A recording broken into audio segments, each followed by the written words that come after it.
नमस्कार, आप देख रहे हैं न्यूज 360 और मुंबई से मैं हूं पूजा भारद्वाज। इस वक्त मैं मुंबई के आजाद मैदान में मौजूद हूं। वही आजाद मैदान जहां से सुबह से आप तस्वीरें देख रहे होंगे। दिल्ली की सरहदों पर जिस तरह से तस्वीरें आपको नजर आ रही हैं, कृषि कानूनों के खिलाफ किस तरह से किसान आंदोलन कर रहे हैं। 2 महीने का समय निकल चुका है इनके आंदोलन को। कल बड़ा परेड होने वाला है, ट्रैक्टर मार्च होने वाला है और उससे पहले महाराष्ट्र के करीब 21 जिलों से जो तमाम किसान हैं, आदिवासी हैं, मजदूर हैं, वो उन किसानों के समर्थन के लिए मुंबई के आजाद मैदान पहुंचे हैं। एक महारैली यहां पर भी हुई। बस अलग ये दिखा कि वहां पर सियासी चेहरों को मंच के करीब नहीं जाने दिया गया, लेकिन यहां जो महारैली रही वहां पर सियासी चेहरे न सिर्फ नजर आए बल्कि भाषण भी आघाड़ी सरकार की तरफ से, मंच के तरफ से हमने देखा। और इस वक्त किसान नेता हमारे साथ मौजूद हैं, अजीत नवले, जिनसे हम समझना चाहेंगे। अजीत जी, राजभवन जाकर ज्ञापन देने का जो पूरा कार्यक्रम था किसानों की तरफ से वो हो नहीं पाया क्योंकि राज्यपाल थे नहीं। राज्यपाल की तरफ से, राजभवन की तरफ से सफाई आई है कि जानकारी पहले ही किसानों को दे दी गई थी कि वो यहाँ पर नहीं होंगे, गोवा में होंगे 22 और 24 तारीख को। फिर ये कार्यक्रम क्यों तय हुआ? देखिए, ये पूर्व नियोजित कार्यक्रम था और राज्यपाल साहब को ये बताया गया था कि हम आ रहे हैं। ये कोई 2-4 आदमी नहीं आए थे, 50,000 किसान, अलग अलग राजकीय पार्टीज चलकर आए हैं। आप बहुत जगहों से किसान, तो राज्यपाल की भी अपनी एक गरिमा है और उनकी जिम्मेदारी भी है कि जिस स्टेट में सबसे ज्यादा किसानों की आत्महत्याएं होती है, वो अपना दुख लेके अगर आते हैं तो आपको उनके साथ पूरी सम्मान के साथ। और जानकारी आपको थी कि वो होंगे कि नहीं होंगे? जहां तक किसान सभा का मैं सेक्रेटरी हूं, मुझे इस बारे में कोई पता नहीं है। हमारे किसान सभा के राष्ट्रीय अध्यक्ष डॉक्टर अशोक ढवले कल हमारे साथ थे, पूरा दिन वो हमारे साथ चले, नासिक से हम चलकर आए, वो हमारे साथ थे। उनको भी किसी प्रकार की इत्तला ये नहीं की गई है। और बात ये नहीं है कि वो बता के गए, नहीं बता के गए, ये बात नहीं है कि वो उन्होंने हमें चिट्ठी लिखी, नहीं लिखी। आप चले जाते हो, ये एक संदेश देने की कोशिश है कि इस बड़े आंदोलन को हम नहीं गिनते, आपको जो चाहे कर लीजिए, लेकिन हम आपको नहीं गिनते। ये जो उपेक्षा है, तो उसका गुस्सा किसानों के बीच है। ये पहला अवसर नहीं है, इसीलिए आप लोगों ने ज्ञापन फाड़ भी दिया। जरूर फाड़ दिया, क्योंकि ये पहला अवसर नहीं है कि हमारे राज्यपाल एक प्रकार से सियासती कार्यकर्ता के तौर पर काम करते हैं। तो ये राज्यपाल की जो गरिमा है, जो रोल है, तो इसका भंग करने वाली बात है। उन्होंने निष्पक्ष रहना चाहिए। हमारा आप किस पार्टी से ताल्लुक है, वो किस पार्टी से ताल्लुक रखते हैं, इससे ऊपर उठकर राजनीतिक ये पद है। अच्छा जी, आप निष्पक्षता की बात कर रहे हैं। बहुत सारे ऐसे भी सवाल उठ रहे हैं कि अगर आप दिल्ली की सरहदों पे जो किसान हैं, वो खास तौर से एक बात तय कर चुके हैं कि कोई भी सियासी चेहरा उनके बीच नहीं जाएगा। कोई जाने की कोशिश भी करता है तो कितनी बार हमने देखा है कि बदसलूकी भी हुई है उन नेताओं के साथ। यहाँ पर आज पूरी तरह से हमने सियासी मंच देखा, जहां पर एनसीपी हो, कांग्रेस हो, हालांकि शिवसेना का पक्ष वो समझने की कोशिश करेंगे आगे, पूरा सियासी होता दिखाइए। देखिए, संयुक्त किसान मोर्चा का जहां वहां पे आंदोलन है, मैं उस आंदोलन में रह चुका हूं, 7 दिन गुजार चुका हूं। बहुत मैच्योरिटी के साथ और डेमोक्रेटिक तरीके से संयुक्त किसान मोर्चा के नेतागण काम करते हैं, रणनीति तय करते हैं। उनको अगर लगता है वहां पे सियासी चेहरे न आए, तो उसके पीछे उनका जो आकलन है वो उस परिस्थिति में रास्त है। लेकिन महाराष्ट्र की जो विशेष परिस्थिति है, उसको मद्देनजर रखते हुए हमने तय किया कि बीजेपी को छोड़ के जो भी इस कानून का विरोध करेंगे, जो भी रेवेन्यू प्राइस के कानून को समर्थन करेंगे, जो भी किसानों के लिए स्वामीनाथन आयोग का समर्थन करेंगे, सबका सपोर्ट हम लेंगे। और उस समर्थन तो कॉन्ट्रैक्ट फार्मिंग के बिल्कुल पक्ष में थी। उस सब समर्थन के जरिए हम आगे बढ़ेंगे। जहां तक बीजेपी राष्ट्रवादी कांग्रेस का सवाल है कि वो कॉन्ट्रैक्ट फार्मिंग के पक्ष में है, वो किताब हमने पढ़ी है और मैं कोई उनकी वकालत नहीं करूंगा। लेकिन एक आइडिया के तौर पे कॉन्ट्रैक्ट जो संकल्पना है, तो उस संकल्पना का कोई विरोध नहीं है। हम उस कानून के चलते जो धोखाधड़ी उसके चलते किसानों के साथ होने वाली है और उसका फायदा कॉर्पोरेट को जो होने वाला है, उस मकसद के लिए हम लड़ रहे हैं। कॉन्ट्रैक्ट एज अ कंसेप्ट, उसका कोई विरोध नहीं हो सकता। 2 किसानों के बीच कॉन्ट्रैक्ट होता है, किसान आपस में कुछ कंपनियों के साथ कॉन्ट्रैक्ट करते हैं, तो ये महाराष्ट्र में चलता आया है। एमएसपी की गारंटी को लेके महाराष्ट्र में भी कई सवाल उठ रहे थे, यहाँ पर भी लाने की कानून कोशिश हुई, लेकिन जमीन पर तो हमने कुछ होते हुए नहीं देखा। तो यहाँ की राज्य सरकार से क्या शिकायतें थी आपने? देखिए, जब फार्मर स्ट्राइक हुआ, हम उसके अगुवाई में थे और बड़ी ताकत के साथ हमने स्वामीनाथन आयोग का मुद्दा उठाया था और रेवेन्यू प्राइस का एक कानूनी आधार पे हमें संरक्षण मिलना चाहिए। बहुत बड़ा आंदोलन महाराष्ट्र में हुआ था।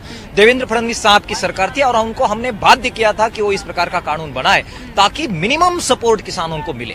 तो ये बात जरूर आगे बढ़ी थी, लेकिन एक दायरे के आगे वो बढ़ नहीं पाई, क्योंकि ये मसला सामने आया कि केवल राज्य सरकार पूरी देश की कृषि की व्यवस्था का जो एक प्रकार से आइडिया है, जो धोरण है, तो वो उस तय नहीं कर सकता। केंद्र सरकार अगर तय करती है एक्सपोर्ट और इंपोर्ट, तो उसका सीधा असर स्टेट पे पड़ता है।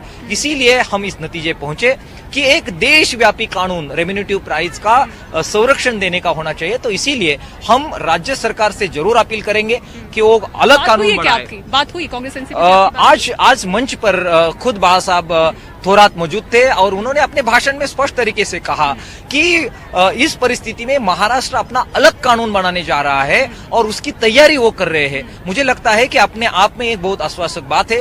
हालांकि वो कानून क्या रहेगा, उसमें क्या रहेगा, उस पर हम किसान संगठन मिलकर अपनी भूमिका जरूर तय करेंगे। आजाद मैदान में मोर्चा कब तक है आपका? संयुक्त किसान मोर्चा ने कहा था 23, 24, 25, 26 तारीख को यह आंदोलन का टप्पा होगा। तो हम एक सिपाही है संयुक्त किसान मोर्चा के, तो उन्होंने जो आदेश दिया था उसके तहत हमने आज काम किया। फिर नेतागण दिल्ली में बैठेंगे। संयुक्त किसान मोर्चा आगे जो आंदोलन की राह बताएगा उसके अनुरूप महाराष्ट्र पीछे नहीं हटेगा। केवल पंजाब, हरियाणा का, उत्तर प्रदेश का किसान नहीं। यहाँ का मोर्चा कल आप खत्म करेंगे, लेकिन महाराष्ट्र में होता रहेगा। महाराष्ट्र में आगे की जो भी रणनीति के किसान संयुक्त मोर्चा बताएगा उसके हिसाब से आंदोलन चलता रहेगा। ठीक है, दो सहयोगी भी है मेरे साथ, सुनील सिंह और सोहित मिश्रा। उससे पहले एक किसान है यहाँ पे जो बहुत समय से एक बात कहना चाह रहे थे। आज आने के पीछे आप वजह बताना चाह रहे हैं, खासतौर से जो सरकार की तरफ से या एजेंसीज की तरफ से इल्जाम लगाए जा रहे हैं किसानों पर, उसको लेकर आप में बहुत नाराजगी है। क्या है, क्या कहना चाहते हैं? मैम, मेरा नाम सतनाम सिंह है। मैं धुले महाराष्ट्र में रहता हूँ। जितने भी मेरे रिश्तेदार हैं किसान हैं और मैं जब भी पंजाब जाता हूँ वहाँ पे खेती बाड़ी करता हूँ। नाराजगी किस बात पे? नाराजगी इस बात पे है कि सिखों को खालिस्तानी बोला जा रहा है। लेकिन अगर ये खालिस्तान, वजह से आप लोग शामिल हुए हैं मोर्चे में? एक मिनट, अगर ये खालिस्तानी होते तो AK-47, AK-56 या ग्रेनेड मिलना चाहिए था।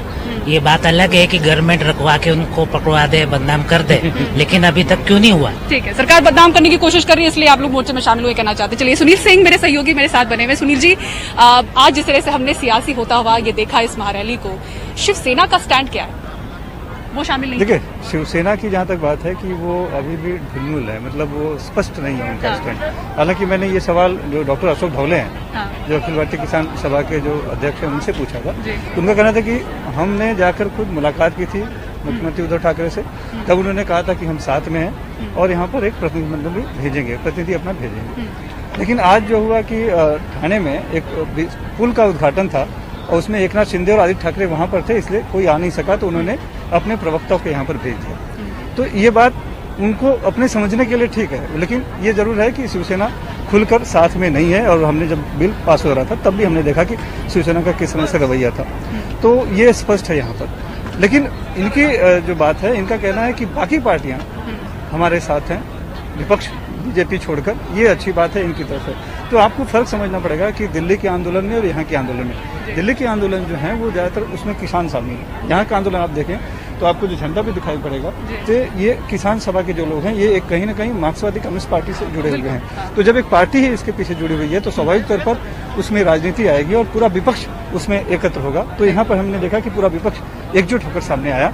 हाँ, शिवसेना अभी नहीं आई है, हालांकि उसको वक्त लगेगा चरित्र बदलने में। कहा जा रहा था कि आदित्य ठाकरे डोंबिवली के किसी कार्यक्रम में है। जी वही पुल के उद्घाटन का कार्यक्रम था, तो वहाँ पे यानी पुल का कार्यक्रम ज्यादा महत्वपूर्ण था, ये कम था, ये बात बनती है। जैसे कि राज्यपाल के लिए गोवा महत्वपूर्ण है, महाराष्ट्र नहीं है, वैसे शिवसेना के लिए पुल का उद्घाटन ज्यादा महत्वपूर्ण है, ये नहीं है। ये समझने वाली बात है। जी जी बिल्कुल। और सोहित मिश्रा मेरे साथ बने हुए हैं। सोहित, मुंबई से भी हमने कई बार एक रिपोर्ट करने की कोशिश की थी जब किसानों का आंदोलन शुरू हो रहा था, कि महाराष्ट्र में भी कोशिश हुई थी, भले ही वो MSP को की गारंटी को लेकर सख्त कानून हो या फिर कॉन्ट्रैक्ट फार्मिंग हो। अब अगर मैं समझना चाहूँ गारंटी, MSP की गारंटी को लेकर कानून का, तो जमीनी तौर पर क्या सच्चाई थी महाराष्ट्र में, कितना सक्सेसफुल हुआ? देखिए, ये जो कानून की बात कर रहे हैं वो सक्सेसफुल नहीं हुआ था, लेकिन यही बात जब हम किसान से कहते हैं कि सरकार भी यही कह रही है कि ये जो कानून है या जो किसान जो तीनों कानून वो ला रहे हैं उससे किसानों को फायदा होगा, तो इन किसानों का ये कहना है कि जब सरकारी ही कानून से हमको अभी फायदा नहीं हो रहा है या सरकारी मंडी में ही फायदा नहीं हो रहा है, तो कॉर्पोरेट में जाने के बाद तो बिल्कुल भी कोई फायदा यहाँ पर होता हुआ नजर नहीं आ रहा है, ये किसानों का कहना है और इसलिए वो इसका विरोध कर रहे हैं। जहां तक एक दूसरी बात है कि शरद पवार ने आज कहीं ना कहीं अपनी तरफ से एक सफाई भी दी, क्योंकि पहले जब वो कृषि मंत्री थे तब ये लाने की कोशिश की और बहुत सख्ती से कॉन्ट्रैक्ट फार्मिंग के पक्ष में रहे। बिल्कुल, और काफी सारे वीडियोस भी वायरल हुए थे बीच में, आपने देखा होगा कि बीजेपी ने भी कई सारे वीडियोस वायरल किए थे। लेकिन जब आज बात आई तो उन्होंने एक सफाई भी दी कि जब मैं कृषि मंत्री था या जब 10 साल तक हमारी सरकार थी, हम डिस्कशन कर रहे थे, हमने इसे लागू नहीं किया। उन्होंने एक बार फिर से बीजेपी पर हमला बोला और कहा कि आपने तो एक दिन में इसे लाकर पास कर दिया, ना ही विपक्ष का आपने सुना और ना ही आपने इसके ऊपर चर्चा करने को महत्वपूर्ण समझा। तो वो अपनी भी सफाई देते हुए नजर आए और कहीं ना कहीं किसानों का समर्थन करते हुए नजर आए। लेकिन जरूर सवाल उठेंगे, और जैसा कि सुनील जी भी कह रहे थे कि शिवसेना से भी सवाल उठेंगे, क्योंकि शिवसेना ने लोकसभा में इसका समर्थन किया था और राज्यसभा की बात करें तो उन्होंने वॉकआउट किया था। आज पहले कहा गया था कि उद्धव ठाकरे आएंगे, फिर कहा गया था आदित्य ठाकरे आएंगे। संजय राउत घर पर थे, सुबह मीडिया से बात करते हैं, वो आ नहीं रहे हैं। यहाँ के जो स्थानीय अगर सांसद हैं अरविंद सावंत, वो आ सकते थे।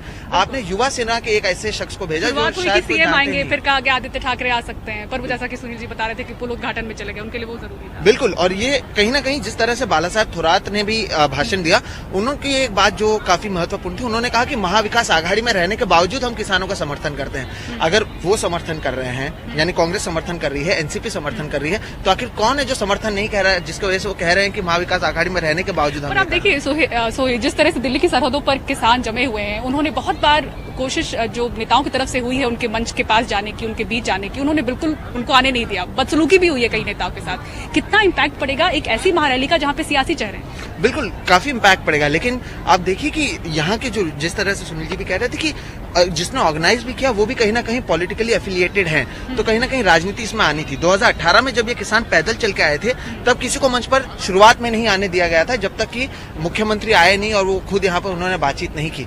तब किसान काफी सख्त थे, किसी को भी मंच पर तब नहीं जाने दिया गया था। लेकिन इसमें पहले से तय माना गया था, और जो जहां तक सूत्रों की बात है, उन्होंने ये भी कहा था कि जो किसान नेता हैं वो मुख्यमंत्री से भी मिल चुके थे, वो शरद पवार से भी मिल चुके थे, बाला साहब थोरात से भी मिल चुके थे, सभी लोगों से मिलकर आए थे।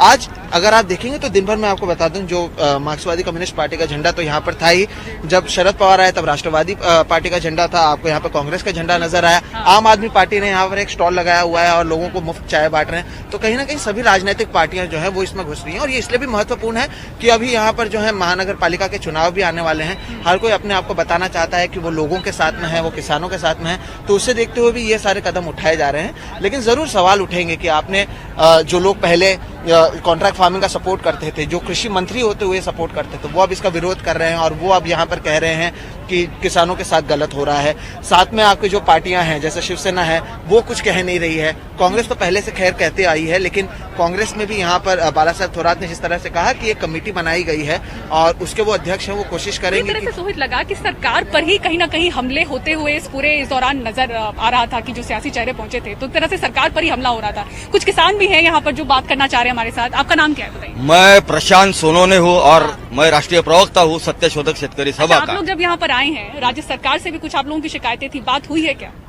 अभी हमारा जो मेन मकसद है, ये 3 कृषि कानून वापस लिए जाए। लेकिन भाई साहब ने जो अभी बात की ना, उसको जोड़ के मैं कुछ कहना चाहता था कि ये किसान आंदोलन जो जन आंदोलन बन चुका है, ये किसी नेता, किसी पक्ष, किसी झंडे का भी राह नहीं है।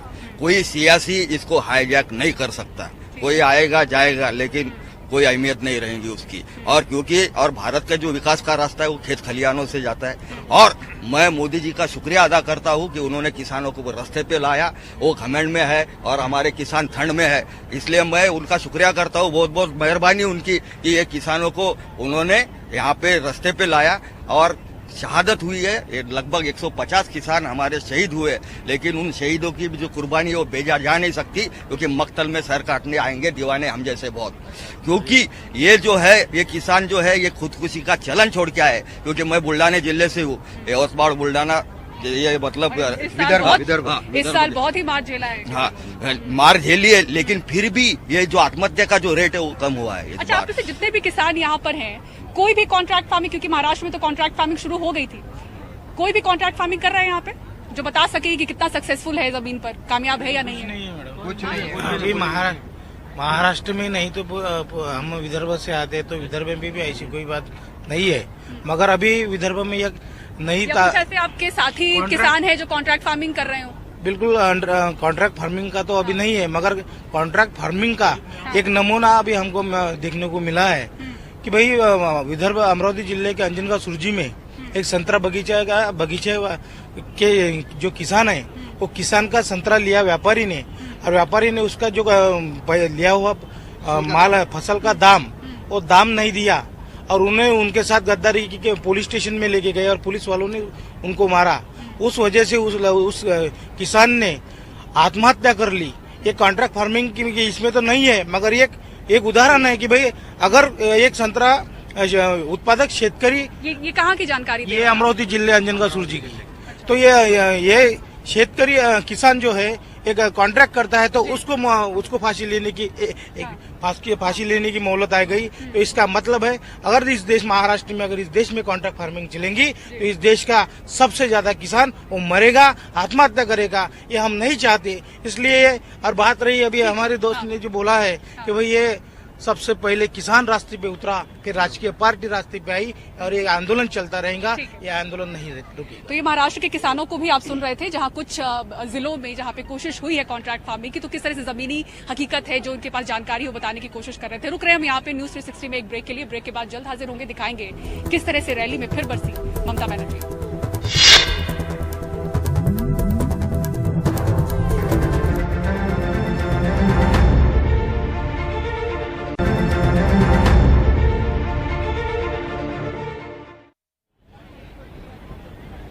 और ब्रेक के बाद न्यूज 360 में एक बार फिर से आप दर्शकों का स्वागत है। अब आइए आपको दिखाते हैं किस तरह से पश्चिम बंगाल में सियासी पारा एक बार फिर से चढ़ता हुआ नजर आ रहा है। रैली में ममता बनर्जी मुख्यमंत्री पश्चिम बंगाल की एक बार फिर से बरसती हुई नजर आई, हमला बोलती हुई दिखी बीजेपी और वाम दल पर। पीएम के कार्यक्रम में जो वाकया हुआ उसका भी उन्होंने जिक्र किया। ममता ने एक बार फिर दोहराया कि वहां उनका अपमान किया गया। साथ ही उन्होंने खास अंदाज में बीजेपी के साथ साथ वाम दलों और कांग्रेस पर भी हमला बोला। অনেক সময় মা বোনেরা গান গান হরে কৃষ্ণ হরে রাম, আমাদের বয়োজ্যেষ্ঠরা। আমি বলি হরে কৃষ্ণ হরে রাম, বিদায় যাও বিজেপি বাম। হরে কৃষ্ণ হরে রাম, বিদায় যাও বিজেপি বাম। আর হরে কৃষ্ণ হরে হরে তৃণমূল ঘরে ঘরে। নেতাজি সুভাষচন্দ্র বোস আমাদের সবার নেতা, সবার, সারা দেশের, সারা বিশ্বেরও অনেক জায়গার। তার প্রোগ্রামে গেলাম, এত বড় সাহস দেশের প্রধানমন্ত্রীর সামনে বসে। আমায় যদি বন্দুক দেখিয়েছো, আমি সিন্দুক ভরা বন্দুকের সিন্দুক দেখাবো। কারণ আমি সত্যিকারের বন্দুকে বিশ্বাস করি না, আমি রাজনীতিতে বিশ্বাস করি। তুমি যদি নেতাজি নেতাজি করতে আমি তোমাদের স্যালুট জানাতাম। তা না করে যা করেছো, বাংলাকে অপমান করেছো, নেতাজি সুভাষচন্দ্র বোসকে অপমান করেছো। এই বিজেপি এই সিপিএম এর সমর্থনে এখানে এসছে, সিপিএম আর কংগ্রেসের সমর্থনে। আমি কত আগে থেকে বলতাম এরা তিন ভাই, জগাই মাধাই গদাই। দেখুন, বড় ভাই জগাই, ছোট ভাই মাধাই আর মেজো ভাই গদাই।